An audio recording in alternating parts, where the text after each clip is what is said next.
NAB نے LNG case میں ابھی کرپشن کو ثابت کرنا ہے، عدالت کو مطمئن کرنا ہے۔ اس حوالے سے ابھی تک کوئی بڑی پیش رفت تو نہیں ہو سکی ہے، مگر نیب نے اس کیس سے جڑا ایک اور ریفرنس تیار کر لیا ہے۔ نیب کے آج جاری ہونے والے اعلامیے کے مطابق نیب کراچی نے شاہد خاقان عباسی کے خلاف ریفرنس دائر کرنے کی سفارش کی ہے، کیونکہ انہوں نے وزیر پیٹرولیم ہوتے ہوئے شیخ عمران الحق کی بطور MD/PSO غیر قانونی تعیناتی کی۔ تحقیقات کے مطابق عمران الحق کو صرف ذاتی تعلقات کی وجہ سے تعینات کیا گیا۔ عمران الحق نے LNG ٹرمینل کی تعمیر کے دوران وزیر سے ذاتی تعلقات بنائے اور ان کی غیر قانونی تعیناتی سے قومی خزانے کو 138 ملین روپے کا نقصان اٹھانا پڑا۔ عمران الحق کی تعیناتی کے حوالے سے شاہد خاقان عباسی کے خلاف تو ریفرنس دائر ہونے جا رہا ہے، مگر LNG کے حوالے سے کل اہم پیش رفت متوقع ہے، کیونکہ مفتاح اسماعیل اور عمران الحق کے ریمانڈ کی مدت کل ختم ہو رہی ہے۔ 30 اگست کو ہونے والی سماعت میں احتساب عدالت کے جج نے نیب کے پروسیکیوٹر سے پوچھا کہ نیب کے پاس جسمانی ریمانڈ کے لیے اس کے علاوہ کیا گراؤنڈ ہے؟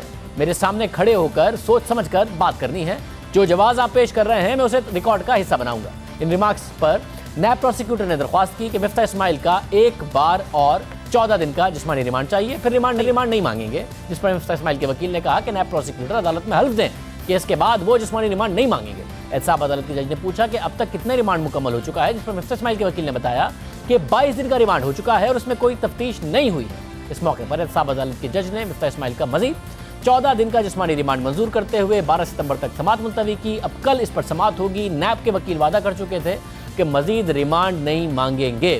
LNG معاہدے اور LNG ٹرمینل کو متنازع بنایا گیا، اس پر سوالات اٹھائے گئے، پھر نیب نے کیس بنایا۔ سابق وزیر اعظم شاہد خاقان عباسی، سابق وزیر خزانہ مفتاح اسماعیل اور PSO کے سابق MD عمران الحق کو گرفتار کیا گیا۔ اربوں روپے کی کرپشن کے الزامات لگائے گئے، باقاعدہ طور پر سیاسی طور پر بھی یہ الزامات لگتے رہے۔ اب جو ریفرنس آ رہا ہے عمران الحق صاحب کے خلاف وہ ان کی تعیناتی کے حوالے سے آ رہا ہے۔ نیب کیس اور ان گرفتاریوں کے بعد LNG فراہم کرنے والی بڑی کمپنیاں پاکستان میں کام کرنے سے گھبرا رہی ہیں۔ اب یہ خبریں آ رہی ہیں پاکستان کو LNG فراہم کرنے میں دلچسپی نہیں دکھا رہی۔ یہ خوف ہے جو عالمی اور مقامی کمپنیوں میں دکھائی دے رہا ہے، جس کے منفی اثرات آئندہ آنے والے منصوبوں پر بھی پڑ سکتے ہیں۔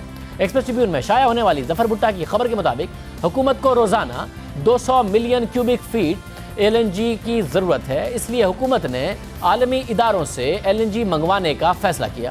پاکستان LNG لمیٹڈ نے 10 سال کے عرصے کے لیے LNG کارگو کی فراہمی کے لیے بڈ طلب کی۔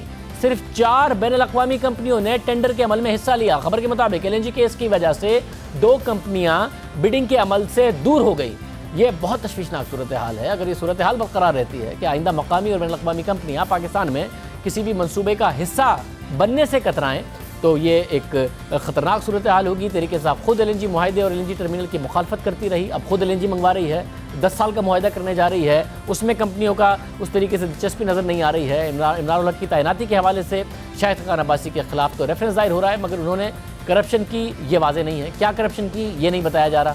اس حوالے سے بزنس میگزین پروفٹ نے ایک رپورٹ تیار کی ہے جس کے مطابق شیخ عمران الحق کو گرفتار ہوئے 1 ماہ ہو گیا ہے، مگر کوئی یہ نہیں بتا رہا کہ انہیں گرفتار کیوں کیا گیا ہے۔ ان کے خلاف تو کچھ غلط کرنے کا الزام بھی نہیں ہے۔ عمران الحق کے خلاف نیب نے جو ریفرنس دائر کیا ہے اس میں یہ نہیں بتایا گیا کہ انہوں نے کس قانون کی خلاف ورزی کی ہے۔ شاہد خاقان عباسی کے حوالے سے تو کچھ الزامات ہیں، مگر عمران الحق نے کن قوانین کی خلاف ورزی کی اس حوالے سے مکمل خاموشی ہے۔ آگے چل کر اس رپورٹ میں بتایا گیا ہے کہ ملک کے جو کارپوریٹ سیکٹر ہے اس کو خوف زدہ ہونا چاہیے، کیونکہ جو کچھ ہو رہا ہے اس کے بعد کون سی کمپنی کا چیف ایگزیکٹو آفیسر CEO حکومت کے ساتھ کام کرنا چاہے گا اور حکومت کے ساتھ بات چیت کرے گا، کون سا پڑھا لکھا باصلاحیت شخص حکومتی اداروں میں کام کرنا چاہے گا۔ رپورٹ میں یہ بتایا گیا ہے کہ عمران الحق کے پاس متعلقہ فیلڈ کا وسیع تجربہ ہے۔